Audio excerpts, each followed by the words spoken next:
Hola, ¿cómo estás? Que Dios te bendiga.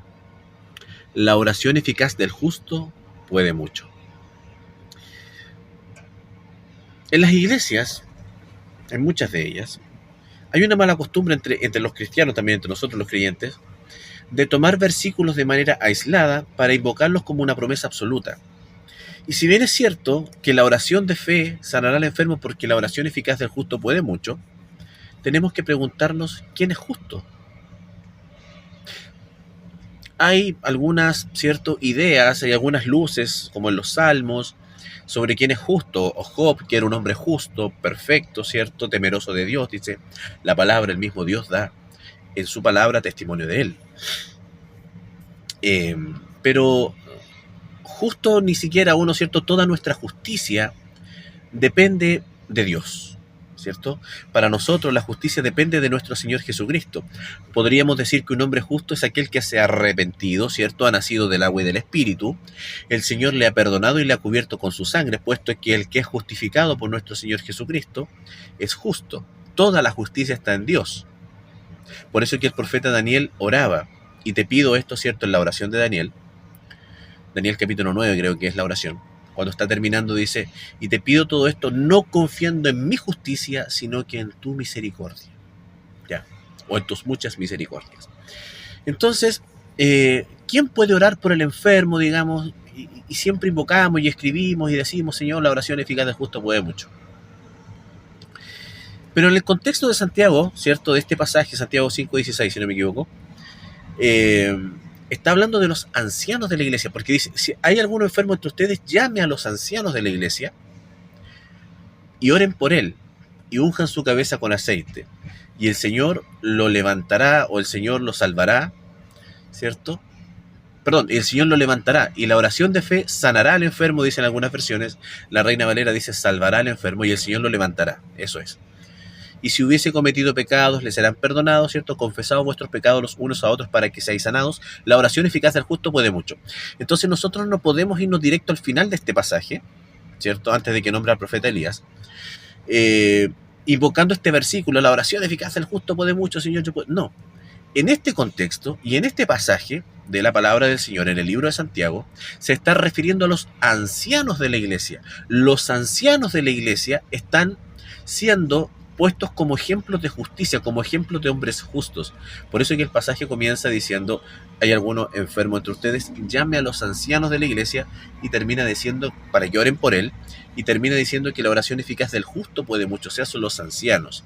Y los ancianos de la iglesia, por supuesto, no son las personas que tienen más edad. Para ser anciano hay requisitos. Hay que ser irreprensible, marido de una sola mujer, tener a sus hijos en sujeción, ¿cierto?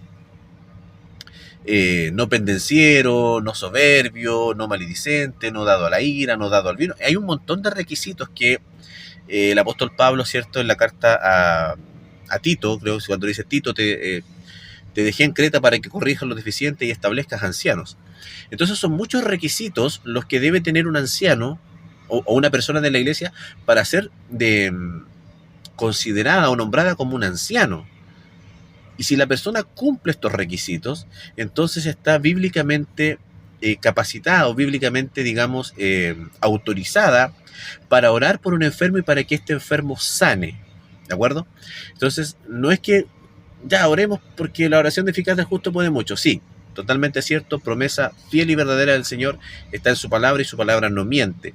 Pero también tenemos que tener en cuenta que es la oración del justo, la oración eficaz del justo, y el justo en este pasaje es el anciano, y el anciano tiene un montón de requisitos para ser considerado como un anciano dentro de la iglesia. Así es que acostumbrémonos, queridos hermanos, a leer la palabra en su contexto, no versículos sueltos, ni siquiera pasajes, ni siquiera subtítulos, porque la palabra de Dios es inspirada, pero la división en versículos y en capítulos y en mensajes no es inspirada. La palabra de Dios hasta el año 1221 permaneció escrita de corrido, sin división de capítulos, sin división de versículos.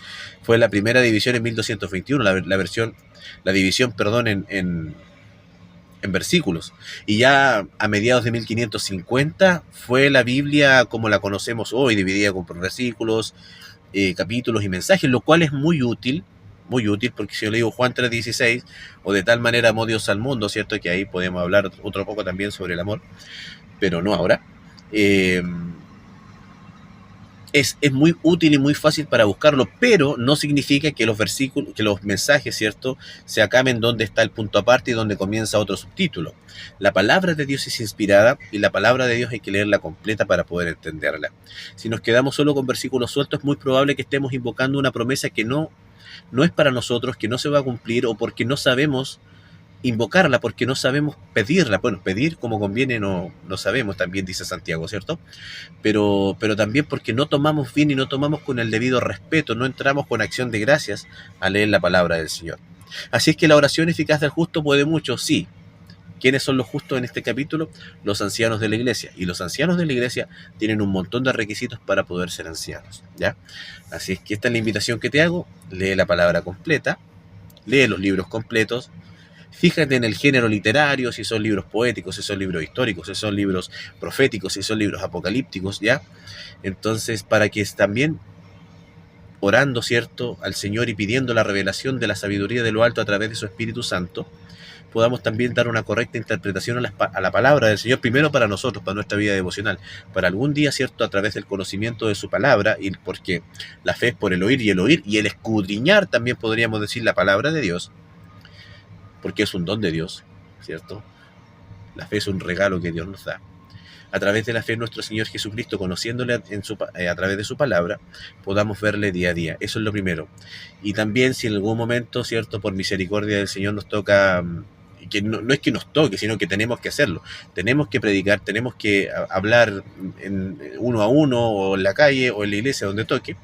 Pero para eso también tenemos que estar bien fundados en la palabra, sin interpretaciones sueltas, para tampoco ser motivo de tropiezo para alguien que no sepa o para algún hermano, porque hay un ay, para que el que haga tropezar a uno de los pequeñitos, ¿verdad? Así es que te invito a leer la palabra en todo su contexto, dedícale tiempo, así como le dedicamos tiempo a muchas cosas, dediquémosle tiempo a lo más importante, que es la palabra de Dios. Que Dios te bendiga.